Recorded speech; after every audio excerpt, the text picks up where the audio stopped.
நான் என்ன பண்ணி எனக்கு பிரச்சனை தீரல, பரிகாரம் பண்ணாலும் எனக்கு சரியாகல, இல்ல என் வேண்டுதல் பலிக்கவே மாட்டேங்குது. பரிகாரம் பண்ணியும் சரியா போகாத ஒரு விஷயத்திற்கு நான் என்ன செய்வது? நான் என்ன வேணுனாலும் நான் கரெக்டாக தான் பண்ணுறேன். நானும் மஞ்சளில் போட்டேன், இழுப்பு எண்ணெய் ஊற்றுறேன், வேரோட பிடுங்குறேன். ஆனாலும் வாழ்க்கை விடிஞ்ச மாதிரியே தெரியல. அப்போ என்ன தான் நான் பண்ணுறது? எனக்கு ரொம்ப பெருசாக இருக்குது பிரச்சனை. என்னோட கர்மா அவ்வளோ இருக்குது. என்னுடைய வாழ்வியலுக்கு நான் என்னதான் பண்ண போகிறேன் அப்படின்னா வேற யாரையும் பிடிக்க வேணாம். த லாஸ்ட் பட் நாட் லீஸ்ட்னு முடியவே முடியாது, இவ்வளவுதான் உன் வாழ்க்கை அப்படின்னு என்னதான் கோள்கள் விதி எழுதியிருந்தாலும் அடுத்த நிமிஷம் அந்த விதியை மாற்றக்கூடிய வல்லமையை கொடுக்கக்கூடியவன்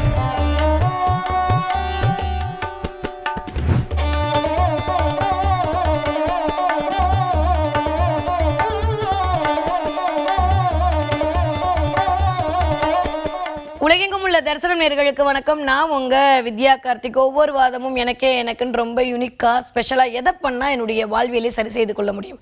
என்னால் நிறைய காசு பண்ணலாம் செலவு பண்ண முடியாது, அது ஒரு மித்து, இல்லை அது ஒரு ஏமாத்து வேலை. இதுக்கெல்லாம் அப்பாற்பட்டு முதல்ல எனக்கு நானே சரி பண்ணுறதுக்கு என்ன பண்ணலாம், என்கிட்ட இருக்கக்கூடிய குட்டி குட்டி விஷயங்களை வச்சுன்ற மாதிரி நிறையா வாழ்வியல் தாந்திரீக பரிகாரங்கள்லாம் பார்த்துட்டே வரோம் இல்லையா. அந்த வகையில் இப்போ நம்ம பார்க்கக்கூடியது என்னென்னா மோர் தென் ஸ்பெஷல் அப்படின்னு சொல்லலாம். ஏன்னா இந்த மாதம் எல்லாருக்குமே தெரிஞ்சது சிவராத்திரி மாதம். ஏன்னா ஒவ்வொரு மாதமும் ஒவ்வொரு கடவுள்களுக்குள் ஆளுமைக்குள் வந்து விடும் இல்லையா.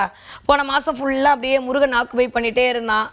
மூச்செல்லாம் முருகன், பேச்செல்லாம் முருகன். அப்படியே தைப்பூசத்துலேருந்து முருகன் நம்மளை அப்படியே போதுண்டா சாமின்ற மாதிரி அன்பால் கட்டுண்டு இருந்தார். அதற்கு முன்னாடி அப்படியே மார்கழி மாதம் பெருமாள் மாதம் ஆச்சு, கார்த்திகை மாதம் ஐயப்பன் மாதம் ஆச்சு. இதெல்லாம் எதுக்கு நம்ம முன்னோர்கள் வரையறை செய்தார்கள் அப்படின்னா அந்தந்த, நான் திரும்ப சொன்ன மாதிரி கடவுள் என்பது ஒரு குறியீடு. ஒவ்வொரு இடமிருந்து வரக்கூடிய ஒவ்வொரு தன்மைக்கான ஆற்றலை இந்த மாதத்தில் சூரியன் நகர்வின் மூலமாக கோள்கள் சந்திரன் வழியாக நம்மளுக்கு செலுத்தி கொண்டே இருக்கின்றன. இதுதான் ரியாலிட்டி, இதுதான் சயின்ஸ். அப்போ இந்த மாசி மாதம் என்பது நம்ம சொல்லக்கூடிய இந்த மாசி அப்படின்னால என்ன சொல்லுவோம்? மாசி பச்சை, நம்ம குலதெய்வத்துக்கு படையல் போடுறது. மாசி மாதம் அப்படின்னாலே குலதெய்வத்திற்கான வேண்டுதலுக்கான மாதம். ஏன் மாசி மாதம் குலதெய்வத்தை வச்சாங்க? ஏன் தையிலையோ இல்லை பங்குனிலையோ வச்சிருக்க கூடாதா? அப்போ இந்த மாசி மகம் இங்கே தான் வருது இல்லையா. அப்போ இந்த மாசி மாதத்திற்கு எதற்கு இவ்வளவு விசேஷம்? ஏன்னா இது மகா சிவராத்திரிக்கான மாதம். மகா சிவராத்திரிக்கான மாதம் நான் நிறைய மகா சிவராத்திரி வீடியோ போட்டிருக்கேன், போய் பாருங்க. அதை தாண்டியும் இந்த மகா சிவராத்திரி என்பது ஒரு நாள் மட்டுமானா அந்த அதிர்வு என்பது ஒரு ஸ்ப்ரிங்கை ஆட்டி விட்டிங்கன்னா அது எவ்வளோக்கு எவ்வளோ அதிர்தோ அந்த அளவுக்கு அந்த அதிர்வு இருந்துக்கிட்டே இருக்கும். இதுதானே சாதாரண விஷயம். அது ஒரு ரொம்ப ஸ்பீடாக ஆட்டினீங்கன்னா ஒரு 5 நிமிஷம் நிற்கும், ரொம்ப மெதுவாட்டிங்கன்னா ஒரு செகண்டில் அப்படியே நின்றுடும். அந்த மாதிரி இந்த பூமியிட்டேருந்து வரக்கூடிய இந்த கோள்களுடைய எனர்ஜி வேவ் எவ்வளோக்கு எவ்வளோ அந்த பூமியை நோக்கி வருகிறதோ அப்போ பூமி தன்னுடைய உந்து விசையை கொடுக்கும்போது மகா சிவராத்திரி வருது நம்மளும் பார்த்தோம். பட் ஸ்டில் இந்த மாசி மாதத்தில் இதுவரைக்கும் நடக்காத விஷயங்கள் எல்லாம் நடப்பதற்கு இதுவரைக்கும் எனக்கு என்னெல்லாம் பண்ணி பார்த்துட்டேன் மேடம். இது அதுன்னு இல்லை, யார் என்ன சொன்னாலும் பண்ணுறேன். நீங்கள் மட்டும் இல்லை, எந்த யூடியூப் சேனல் தெரிஞ்சு இதெல்லாம் பண்ணுங்கன்னா உடனே நான் பண்ணிடுறேன். ஆனாலும் எனக்கு பலிக்க மாட்டேங்குது. நான் செய்கிற விஷயங்கள், நான் பண்ணுற வேண்டுதல் எனக்கு பலிக்க மாட்டேங்குது. அப்போ என்ன விஷயத்தை பண்ணால் எனக்கு வேண்டுதல் பறிக்கும்? இல்லை நான் சரி இல்லையா, இல்லை என் கர்மாவே அப்படித்தானா, இல்லை நான் சொல்கிறவங்க ஏதாவது சும்மா காசுக்காண்டி சொல்கிறாங்களா? எனக்கு கூட கமெண்ட்லலாம் போடுறீங்க, எனக்கு ஜாலியாக இருக்குது. அப்படிலாம் கோடி கோடியாக வாங்கியிருந்தா எதுக்கு நான் இங்கே உட்காந்துருக்க போகிறேன்? இல்லை, கூல். அப்போது காசுக்காக பணத்திற்காக ஏதோ யூடியூப்பில் பேசிட்டு போகிறாங்களா? அது எனக்கு தெரியாது. சரியா? நான் ஆத்மார்த்தமாக உங்களோட பயணிக்கிறேன், நீங்கள் ஆத்மார்த்தமாக எனக்கு கமெண்ட் பண்ணுறீங்க. நம்ம 2 பேருக்குமான கனெக்ஷன் நிஜமாகவே பிரபஞ்சம் ஏதோ ப்ளஸ் பண்ணியிருக்கு, ஓடிட்டுருக்கு. எனக்கு தெரிந்த அத்துணை விஷயங்களும் ஒளிவு மறைவு இல்லாமல் அப்படியே ஒவ்வொரு வாரமும் நான் உங்கள்கிட்ட சொல்லிட்டு இருக்கேன். அந்த வாரம் தான் இந்த தடவை நான் சொல்லக்கூடிய இந்த ஒரு மந்திரம் என்பது நான் என்ன பண்ணி எனக்கு பிரச்சனை தீரலை, பரிகாரம் பண்ணாலும் எனக்கு சரியாகல, பரிகாரம் பண்ணியும் சரியா போகாத ஒரு விஷயத்திற்கு நான் என்ன செய்வது? இல்லை என் வேண்டுதல் பலிக்கவே மாட்டேங்குது. பரிகாரத்தான் தூக்கி வச்சிருங்க அந்த பக்கம். நான் என்ன வேணுனாலும் நான் கரெக்டாக தான் பண்ணுறேன். நானும் மஞ்சளில் போட்டேன், இழுப்பு எண்ணெய் ஊற்றுறேன், வேரோட பிடுங்குறேன். ஆனாலும் வாழ்க்கை விடிஞ்ச மாதிரியே தெரியல. ஏன்னா நம்ம பண்ணி பார்க்குறேன். அப்போ என்ன தான் நான் பண்ணுறது? ஒரு சொல்யூஷன் கொடுப்பீங்களா மாட்டீங்களா? வார வாரம் இப்படி தான் ஏதாவது பேசிட்டே இருப்பீங்களா? நான் ட்ரை பண்ணிட்டே இருக்கணுமா? அப்படின்னா இல்லை. நான் சொன்ன மாதிரி ஒவ்வொரு மாதமும் ஒவ்வொரு கடவுளின் ஆளுமைக்குள் வரும்போது அந்தந்த எனர்ஜியை பிடிச்சி அந்தந்த மாதத்திற்கான ஒரு அமைப்பை பெற்றுக்கிறோம். ஆனால் இந்த மாசி மாதம் என்பது ஒரு அஸ்ட்ராலஜராக, ஒரு ஜோதிடராக நான் சொல்லணும்னா இந்த தடவை ஆல்மோஸ்ட் இந்த வருஷம் மட்டும் கிட்டத்தட்ட 4 கிரகங்களுடைய சேர்க்கை எல்லாம் ராகுவின் பிடிக்குள் இருக்கக்கூடிய ஒரு அதி அற்புதமான ஒரு நாள். அங்கிருந்து குருவோட பார்வை வேற, 10க்கு குருவின் வீட்டில் உட்கார்ந்து சுபத்துவமாகி இருக்கக்கூடிய சனியோட அமைப்பு, காலபுருஷனுடைய 5ஆம் வீட்டில் பூர்வ புண்ணியஸ்தானத்தில் போய் கேது உட்கார்ந்து இருக்கக்கூடிய சூரியன் வீட்டில் இருக்கக்கூடிய கேதுவின் அமைப்பு. இந்த மாதிரியான ஒரு காலத்தில் தான் இந்த மாசி மாதத்திற்கான ஒரு கனெக்டிவிட்டியே இருக்குது. அப்போ இந்த நேரத்தில் நீங்கள் சொல்லக்கூடிய எந்திர மந்திரமாக இருந்தாலும் அப்படியே பழுத்து தீரும். இதுதான் உண்மை. எப்பயுமே நம்ம ஏதாவது ஒன்று வேணால் என்ன பண்ணுவோம், ஜஸ்ட்டு சும்மா சொல்கிறேன், ஒரு சின்ன ஒரு எக்ஸாம்பிள் சொல்லலாம். ரொம்ப டைம் இருக்கிற மாதிரி இருக்கும். இருந்தாலும் பாருங்கள், ரொம்ப நேரம் பேசுகிறீங்க, ரொம்ப சின்னதாக பேசினா முடிச்சிட்டிங்கன்றீங்க, பெருசாக பேசினா பெருசாக அப்படின்றீங்க. என்ன தான் பேசுகிறது அப்புறம்? சரி வாங்க, ஒரு ஸ்க்ரூ இருக்குது, கழட்ட முடியலன்னு வச்சுக்கோங்க. ஃபஸ்ட்டு என்ன பண்ணுவோம், வீட்டில் இருக்க குட்டி வந்து நான் கழட்டுறேன் ட்ரை பண்ணும். கரெக்டாக அம்மா என்ன பண்ணுவா, ஏய் போய் கழட்டி விடுது அப்படின்னு சொல்லுவான்னு ட்ரை பண்ணவும் முடியாது. அடுத்து என்ன பண்ணுவான், வீட்டில் இருக்க அண்ணன் வருவான், இல்லை அக்கா வரும், பெரியவங்க, நான் கழட்டுறேன் அப்படின்னு சொல்லிட்டு கழட்டி பார்ப்பாங்க.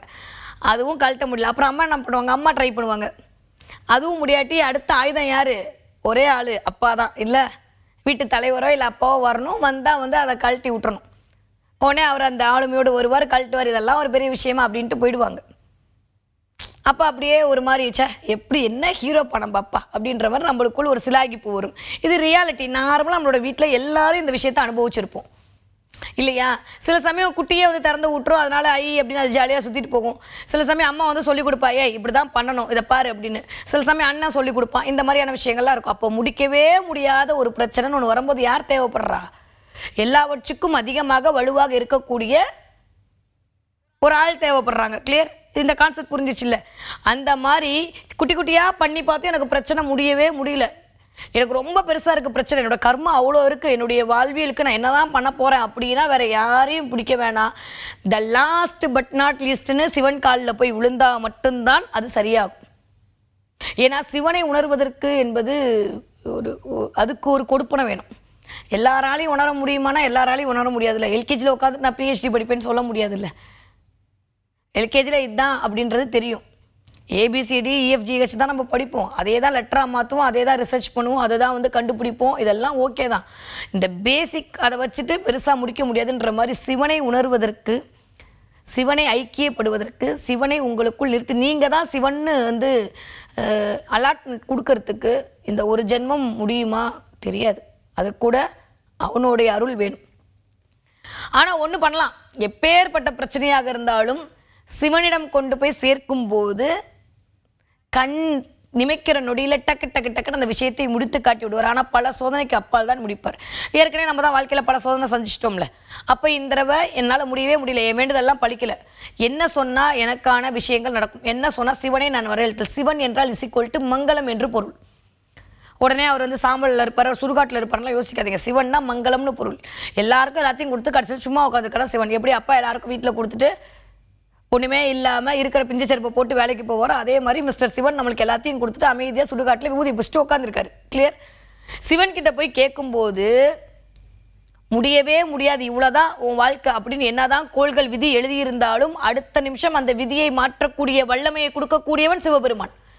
அப்போ இந்த சிவபெருமானை எப்படி வந்து ஐக்கியப்படுத்திக் கொள்வது, எப்படி வந்து வசியப்படுத்திக் கொள்வது? நான் திரும்ப சொன்ன மாதிரி வசியம் என்பது கெட்ட வார்த்தை கிடையாது, வசித்துவப்படுத்துதல், இயங்கி முறையில் உங்களுக்குள் வைத்துக் கொள்ளுதல், அந்த இயக்கத்தை உங்களுக்குள் உணர்தல், இதுதான் வந்து வசிக்க வைத்தல் தான் வசித்தம். வசித்துவம்னே பேர் இருக்கு அஷ்டமாசித்தியில். அப்போ நான் சொல்கிற இந்த மந்திரத்தை வைத்து 27 தடவை சிவராத்திரி அன்னைக்கு சொன்னாலும் சரி, இல்லை சிவராத்திரியிலேருந்து ஒரு மாதத்துக்குள்ளே நீங்கள் இந்த மாசி மாதம் முடியறதுக்குள்ளே எத்தனை தடவை முடியுமா எத்தனை தடவையும் சொல்ல எப்பேற்பட்ட இடராக இருந்தாலும் எப்பேற்பட்ட பிரச்சனையாக இருந்தாலும் உங்கள் வேண்டுதல் பழிக்கலன்னு நீங்கள் வந்து அப்படியே அங்காய்ப்படைந்தாலும் ஒரு காரியம் முடியவே மட்டும் வருத்தப்பட்டாலும் இந்த ஒற்றை மந்திரம் போதும் இந்த மாதம் உங்களை சரி செய்வதற்கு. அந்த மந்திரம் என்னன்னு பார்த்துடலாமா? நான் சொல்கிற அதே சவுண்டு சொல்லணும். கிளியர்? ரெடி? ஓகேவா? நோட்டில் எடுத்து வச்சாச்சா? Okay, fine. ஓம் சிவ சிவ வசி வசி சிவ சிவ ஓம். கிளியர்? அவ்வளோதான். இந்த அதிர்வு உள்ள அதிர்ணும். நீங்கள் இப்போ சொல்லுவீங்களா? நான் கேட்பேன். ஓகே, உங்களுக்கு எப்படி தெரியும்லாம் கேட்காதீங்க, தெரியும், கனெக்ட் பண்ணியிருக்கேன். அமைதியாக இருந்து ஓம் சிவ சிவ வசி வசி சிவ சிவ ஓம். இப்படி 27 தடவை முடிஞ்சா அடைஞ்சே தீரணும். பிரச்சனை பெருசா இருக்கா 108 தடவை. ஒரு நாளைக்கு நீங்க சொல்லிட்டு வர வர வர எண்ணி 11 நாட்களுக்குள் எப்பேற்பட்ட பிரச்சனையாக இருந்தாலும் அடுத்த நொடி சிவனருளால் தவிடுபொடியாகப்படும். எப்பேற்பட்ட தடையாரால் தவிடுபொடியாகும். எப்பேற்பட்ட பிரச்சனையாக இருந்தாலும் சரியாகும். எப்பேற்பட்ட பணத்தட்டுப்பாடும் சரியாகும். எப்பேற்பட்ட வியாதியும் சரியா போகும். எல்லாமே எல்லாமே எல்லாம் இது கேட்டது கேட்காது இந்தான்னு இந்த மந்திரம், இந்த அதிர்வுகள் உங்களுக்கான ஒரு பாசிட்டிவிட்டியை கிரியேட் பண்ணி கொடுக்கும். ரொம்ப சிம்பிளான வார்த்தை தான். இந்த மந்திரத்தை மேக்சிமம் 108 தடவை சொல்லுவோம். மினிமம் 27 டைம்ஸாவது சொல்லியே தீரணும். நீங்கள் 27 தடவை நீங்கள் சொல்வீர்களே ஆனால் கண்டிப்பாக 48 நாள் தேவைப்படும். நீங்கள் 108 தடவை சொல்லும்போது 11 நாள்லேருந்து 27 நாளுக்குள் உங்களுக்கான வாய்ப்புகளும் உங்களுக்கான வசதிகளும் உங்களுக்கான தடைகளும் சரியாகி அதற்கான சுமூகமான நிலை உருவாகும். செஞ்சு பார்த்துட்டு கமெண்ட்டில் சொல்லுங்கள். முடிஞ்சால் இந்த மந்திரத்தை சொல்லி முடிச்சுட்டு யாராவது ஒருத்தருக்கு தண்ணீர் பாட்டில் தானம் கொடுங்க. பெட் பாட்டில் தண்ணீர் பாட்டில் போய் தானம் கொடுத்துட்டு வாங்க. வந்து பாருங்கள், உங்கள் வருமானம் தாறுமாறாக வரும். ஏன்னா தண்ணீரே சந்திரன் தான்.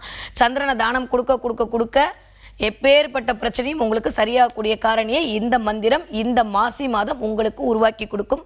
வரக்கூடிய எபிசோடில் இன்னும் நிறைய மந்திரத்தோடையும் குட்டி குட்டியான வாழ்வியல் பரிகாரம் நான் உங்களை சந்திக்கிறேன். நன்றி, வணக்கம்.